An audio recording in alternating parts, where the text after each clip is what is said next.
Hi everyone, welcome to a new mini blog. এটা হচ্ছে সরস্বতী পুজোর দিনের ব্লগ 2025-এর। সরস্বতী পুজো মানে শাড়ি সাজ, খিচুড়ি, খাওয়া দাওয়া, স্কুলে স্কুলে ঘোরা আর ফটো তোলা, তাই তো?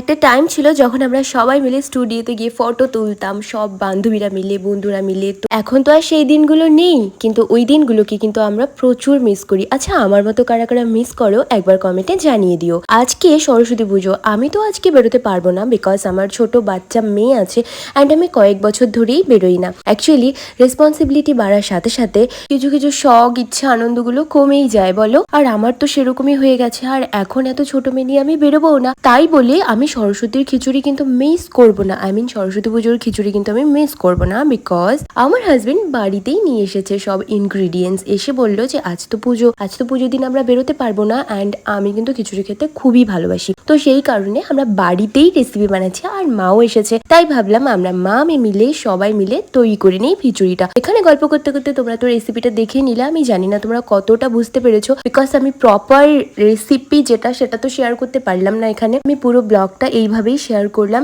আর এখানে রান্না করতে করতে মা ওদিকে খিচুড়ি করছে। আজকে খিচুড়ির সাথে ডিম ভাজা হয়েছিল, আর হয়েছিল একটা মিক্স ভেজ।